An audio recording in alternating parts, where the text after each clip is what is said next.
Hello everyone, I'm back with another review video. This is the Google Pixel 8. This is the base model, 128 gigabyte.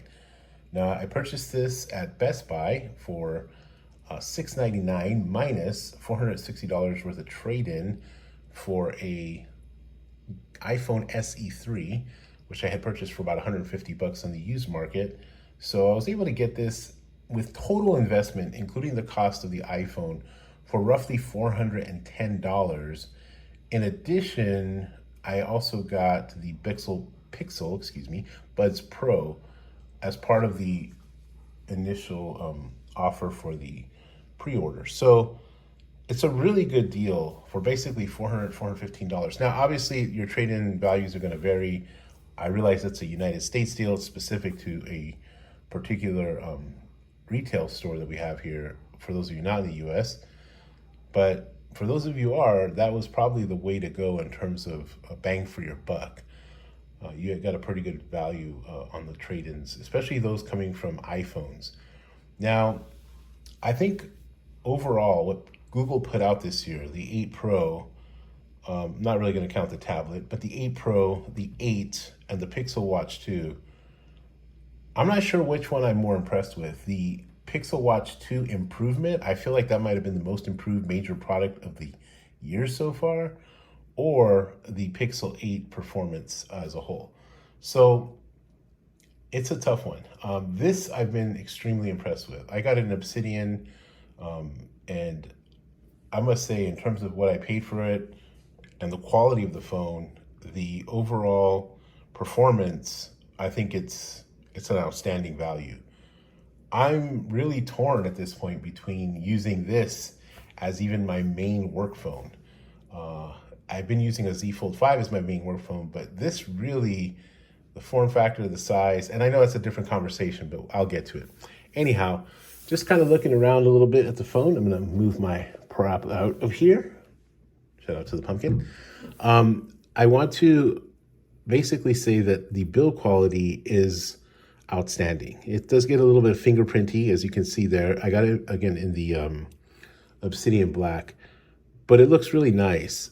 The idea of kind of old school one-handing a phone like this, now it's kind of small. It is a 6-inch display, a little bit more than 6 inches. It's a 6.1 inch, I believe. It's really kind of comforting in a way. You don't feel like you have a brick in your pocket. As a matter of fact, you lose this in your pocket in some ways. It's so light. It's a really nice build quality. I don't worry about fingerprints. I put a case on it. It's got the glass. You can do the wireless charging. That works just fine. So I have a little MagSafe charger here. Charges it right up. So, and it even will stick to it. So build quality is great, especially for the price point.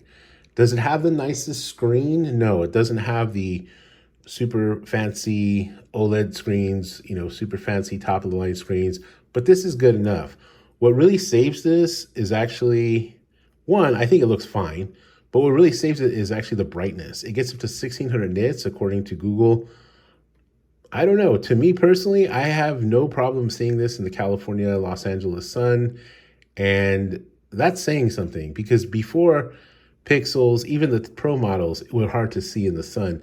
This year, they brought the brightness. And I honestly, I don't know if it's a difference in terms of the screen technology, but I feel like even though this might not look as nice, it actually shows brighter, right? It's kind of like the difference between if you had an older iPhone, the LCD screen, and then when they moved to OLED on some of the models, the panel to me and the LCD is just really bright. So it's good enough, especially at the price point. And I'm going to say especially at the price point over and over again, because the price point, especially with the trade-in, is what's really important here. Again, I have 400, 425 at the most, 410 around there into this total, including the trade-in, and I got the earbuds on top of it, which I'm not even going to show you right now. Okay, stock Android is excellent. The call screening, voice texting, as I mentioned in my 8 Pro video, those are the things that are particularly outstanding to me as somebody who uses Android phone as a work phone. I don't have to, I can speak my emails, I can speak my tons of text messages I get daily, tons of emails I get daily. I don't have to sit there and type. So when I said it's kind of a weird choice between this and the Z Fold 5 for my work phone, one of the reasons I like the Z Fold 5 for my work phone is because I can open it up, see everything on the big screen, and then type away really nicely and comfortably. Well, this, I can still see everything for the most part, especially email or text message, but I don't even have to type. I can just speak into it. And I can do that on my Samsung phone, but it's not nearly as accurate. This thing is damn near perfect, okay? Now, the chipset is the same as in the Pro. So moving on to that, I think that for the price point, this is actually much more appropriate to have the Tensor 3. I don't think the Tensor 3 is on par with the Snapdragon, the latest Snapdragon, and certainly not with what Apple's bringing to the game. Okay, so let's not even pretend. This is not a gaming phone. It'll stutter on games. I don't play many games, just like the 8 Pro stutters on some games. The Tensor 3 is pretty weak. It is a budget chip, and that's where they're supposedly saving you money, right? I don't believe in that chip as a performance chip, but it does a good enough job, and I think it's more appropriate in this phone than it is in the 8 Pro. What Google should probably do is establish, the Pro model, the Pro line, if they really want to go there, as, with a chip that is Pro worthy. This chip is not 8 Pro worthy, but it certainly is 8 worthy, and much more so, okay? Having said that, we're thinking about the chip, we're thinking about the screen. The battery life on this phone has been shockingly good. Now, I wasn't expecting to get any more than 4 to 5 hours of screen on time. I'm actually getting more consistency with this phone for the battery than I am with the 8 Pro. The 8 Pro, sometimes I would get, I think one time I got 4 hours of on-screen time. I got 5 hours. I consistently get somewhere between 5.5 and maybe 5 hours, 45 minutes. I don't know if it's because it's not pushing as nice of a screen, even though it's smaller battery. I'm easily getting 6 hours of screen on time with this. Now, what I'm going to do is I'm going to go back and factory reset my 8 Pro and really try to drive it hard in those first few days. I usually do that, and I did it, but this one I did the same thing. I took it off Wi-Fi, I put it only on 5G. I drove it hard the first couple of days. I let it run all night long on 5G with a YouTube video, just to kind of establish that, kind of getting to know you battery period that Android phones have, even though with Android 14, I don't see anything like that. It doesn't say that it's doing that. It said it in all the other versions of it, but it doesn't say that it's doing it here. All I know is that, and I don't know if I'm the only one, if anyone has had this experience, I'm getting better battery life and more consistent battery life on this phone than I am on the 8 Pro. Maybe I got a bum 8 Pro unit. Maybe it's the screen technology that's a little more mellow on this phone. I don't know. It's got a smaller battery. I have no idea, but that's what's happening in my experience. 6 hours for a phone this size, you're talking iPhone 15, that would be a competitor. That's enough. It's actually really good, and it charges pretty fast because the battery's smaller. So I don't know. I can't really explain it. The speakers are fine. They're not the loudest. They are okay. They're okay. I'll play one of my videos so I don't get any copyright deals going down. But I think that they're solid enough, right? So here's the video on the Android side. Okay. I have the Galaxy Watch 6 Classic, and I also have the Pixel Watch 2. Now, I received the Classic, the 6 Classic. They sound nice. I mean, I have no issues with the speakers at all. I think they sound great, right? This is my dog and my boy's sleepy music. They both go to sleep to that. Anyhow, they sound good. Okay, so the speakers are great. Solid for the size, solid for the price. The cameras. The cameras in this phone, in terms of shots, still shots, portrait mode. There's my dog, one of my other dogs.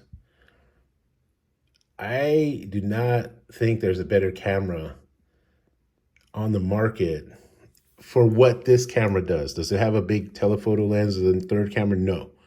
But if you're just doing basic stuff, this camera is as good as any. I prefer Pixel cameras to Samsung cameras. I've said why in my other videos. I prefer, honestly, portrait mode on the Pixel cameras to any phone, even the iPhone. The iPhone's really good too, but this is just simply outstanding. On a phone that is relatively cheap, especially what I paid for it with the trade-in, and even counting the price of the trade-in to get this phone for what I got it for, you can't beat this. Of course, obviously with the Pro model, you're going to get the extra camera, you're going to get telephoto lens and what have you. But I'll put this up against anything. For what this camera does, I will put this phone up against any camera out there. And for, again, the price point, that is outstanding. If you're, a family person, you want your kids, and the video is good enough. It's not the best video. iPhone still blows, I think, everyone out of the water with the video, but the video is good enough on this phone. If you have kids, you have pets, you're a family person, times are tough out there, man. It's not cheap. Things are not cheap. If you want to get a good solid phone at a good solid price, you hustle the trade-ins a little bit, you can get something outstanding, and supposedly it's going to last 7 years. I'm okay with these photographs. I don't think who's going to keep their phone for 7 years? Some people do. I'm okay with these photos for that amount of time. Like in terms of what we've had before, for family photos, for photos of your kid, family videos. We kind of have to keep things in perspective, right? Back in the day, we're recording on like VHS cameras that we buy, like little handheld JVCs or whatever. This recording is better, even on this phone that's so cheap. You're not going to beat it. So I've been, again, really impressed. Now, who's the competition? You got the Samsung S23 FE Fan Edition model that just came out. You got the iPhone 15 base model. That's $100 more. Samsung, if you're a Samsung head and that's what you roll with, then fine. Me personally, bang for your buck, trade-in offers what they were, especially at launch. Maybe wait for Black Friday, see if something comes around. Usually they'll just drop prices. So instead of getting the trade-in, you'll get like $100 off. If this phone was $599, this would be the best bang for your buck phone on the market, period. I wouldn't have said that about the 7 last year, but about the 8 this year, especially given how impressive the battery life has been so far, I don't see a better deal out there. At least not here in the US for a quality flagship-ish level phone. This is a flagship level phone minus a telephoto lens. And do you use the telephoto lens? I don't know. I'm not a big telephoto lens user. I do like it to get some nice long shots once in a while, but those are hit and miss. Sometimes they're kind of grainy. Most of my photos are right up front, taking pictures of my dog and my kid, taking pictures of my family members, taking pictures of, something, a site that I'm going to see that I'm standing in front of, nice park, nice beach scene, whatever it is. This is good enough. It's good enough, and for the price point, it's appropriate. So I've been extremely impressed with the Google Pixel 8. I think if you are looking for a good quality flagship level phone at a relatively budgeted price, given what phones are going for these days, this is probably the best one out there. I know Motorola's got a new phones out, or a phone they just dropped the price on. I don't trust Motorola. I'm not a big fan of OnePlus. I've had issues with those companies in the past in terms of quality of their product. I used to use LG phones back in the day, and while those cameras were great, especially when you took it out of like the base mode and you use Pro mode, they were as good as any. But overall, in the sort of long-term ownership of phones, they got something going on here that's really good. So I would highly recommend it if you can get it, especially on a deal. Even at $699, I'm not mad at it. It's definitely not, in my opinion, is definitely not worth paying $300 more for the Pro model. That is a no.